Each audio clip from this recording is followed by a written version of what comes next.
Kembali saya ingatkan bahwasanya memang dosa itu harus segera ditinggalkan, dijauhi, dan kalau dikerjakan berarti harus dihentikan dan dibersihkan bekas-bekasnya. Karena dosa itu racun, penghancur, pembinasa, perusak. Rusaknya rumah tangga, hubungan antara suami istri, rusaknya hubungan antara orang tua sama anak, rusaknya antara bisnis sama partnernya, tetangga sama tetangganya, bahkan penyakit yang datang di tubuh seseorang, kegelisahan yang tidak pernah berhenti, tidak pernah selesai, semua itu karena dosa. Kalau apapun yang teman-teman sedang rasakan, yang kira-kira tidak disukai, tidak nyaman, dosa penyebabnya. Tidak ada yang lain. Janji Allah pasti benar, yaitu orang-orang yang beriman dan beramal soleh akan diberikan ketentraman jiwa, ya, ketenangan, luasnya rezeki, lapangnya dada. Semua itu ada janji, nggak mungkin. Ya, tidak mungkin keluar daripada janji tersebut. Karena Allah mengatakan innallaha la yukhliful mi'ad. Allah tidak pernah pungkiri janjinya.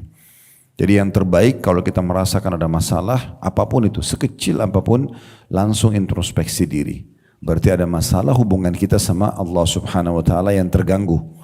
Jadi kapan hubungan kita baik sama Allah, Allah akan mudahkan dan berkahi semuanya. Jadi enggak usah sibuk mencari jawaban atau sebab dari orang-orang di sekitar kita.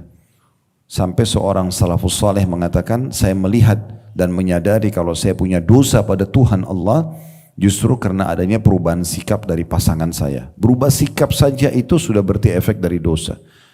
Karena kalau kita baik hubungan sama Allah, nggak mungkin dia berubah sikap. Harusnya dia baik. Begitu juga anak-anak. Begitu juga tunggangan, kata orang itu. Tunggangan, kalau kita mau naik transportasi ada masalah. Begitu juga sampai tikus yang masuk ke dalam rumah. Ini sudah sering saya ingatkan dari awal kita bahas buku ini ya. Begitu juga saya sering kasih contoh supaya mudah difahami. Kalau dosa itu ibarat racun. Walaupun kita punya satu gentong susu, steril, sehat, kalau kita minum bagus buat tubuh kita, buat kulit kita, ya. Tetapi kalau ditetesin satu tetes racun, udah rusak semua susu itu. Nah itu ibaratnya dosa. Mungkin kita sholat, mungkin kita puasa, mungkin kita sedekah, tapi kita masih buka pintu dosa. Itu seperti racun yang merusak susu sekian banyak. Hilangnya kehusyuan dalam sholat, ya. Tidak bisanya kita konsisten atau komitmen menjaga ibadah, itu karena dosa semua. Karena dosa. Justru pernah ada orang datang kepada Hasan Basri rahimahullah dan dia mengatakan begini, wahai imam, saya sekian tahun berbuat dosa tidak pernah saya rasakan ada siksaan Allah. Ya, dia ingin penjelasan. Maka Hasan Basri mengatakan kamu keliru. Siksaan Allah sudah terlalu banyak datang kepada kamu. Bahkan bisa saja yang paling besar, tapi kamu tidak sadari. Kata orang itu bagaimana saya memahaminya? Kata Hasan Basri, apakah selama kau buat dosa, kalau tidak salah disebut angka 2 tahun atau 3 tahun, sekian tahun dia buat dosa. Apakah selama kau buat dosa, kamu bisa bangun sholat malam? Dia bilang nggak bisa. Apa selama ini kamu bisa sholat on time, pas azan kamu bisa sholat? Dia bilang tidak. Apakah selama ini kau bisa jaga zikir pagi dan petang? Dia bilang tidak. Apakah selama ini kau selalu berhubungan sama orang tuamu untuk kau bakti padanya? Tidak. Apa kau bisa baca Quran? Tidak. Hampir semuanya ibadah terbengkalai. Kata Hasan Basri, itulah ya siksaan yang paling berat buat kamu. Karena kamu tidak dikasih peluang untuk beribadah.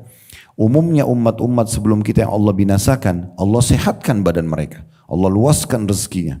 Itu Abu Jahal, ya Umayyah bin Khalaf, tokoh-tokoh Mekah yang jahat-jahat, yang hanya meninggal terbunuh di perang Badar, Bapak Ibu sekalian. Itu orang paling kayanya Mekah, paling sehat badannya. Kalau Bapak Ibu punya gambaran tentang masalah Abu Jahal itu dikenal orangnya tinggi, putih, kekar, tampan. Orangnya secara fisik menarik sekali di Mekah. Kaya raya, punya kedudukan. Tapi subhanallah Allah alihkan dia dari keimanan karena kejahatan dia, karena maksiat kepada Allah, sembah berhala, ya. Kemudian dukung orang tawaf telanjang di Mekah, di Ka'bah, dan segala macam lah kesalahan yang mereka lakukan. Sampai kata Nabi SAW, sungguhnya ya, Hajar Aswad dan Rukun Yamani, 2 batu dari surga yang kalau bukan karena dosa-dosa Quraisy, maka niscaya keduanya akan mengeluarkan cahaya itu yang menerangi antara timur dan barat. Dosa bisa menghilangkan itu. Jadi kalau sekarang kita selalu tolak ukurnya tentang masalah Oh badan saya sehat kok, pekerjaan saya jalan, walaupun saya buat dosa ini dan itu. Ini pemahaman yang keliru. Pastikan akan ada hukuman datang, bahkan mungkin sudah datang tapi kita tidak sadari. Ya, terutama teralihkannya orang dari kenikmatan ibadah itu sendiri. Umat-umat sebelum kita, sekali lagi saya ingatkan, pada saat Allah mau binasakan, 3 hari lagi mereka akan dibinasakan. Kaum Lut, kaum Saleh, kaum Thamud, maksudnya kaum Nabi Saleh, kaum Ad, kaumnya Nabi Hud, ya, Namrud, kaumnya Nabi Ibrahim, Fir'aunnya kaum Nabi Musa. Itu beberapa hari sebelum Allah wafatkan, makin Allah sehatkan badannya.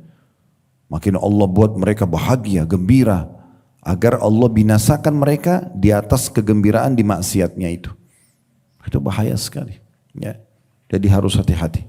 Nah ini sedikit mukaddimah prolog lagi mengingatkan tentang masalah judul kita. Ya, karena sempat pekan lalu kita libur kami bimbing umrah soalnya.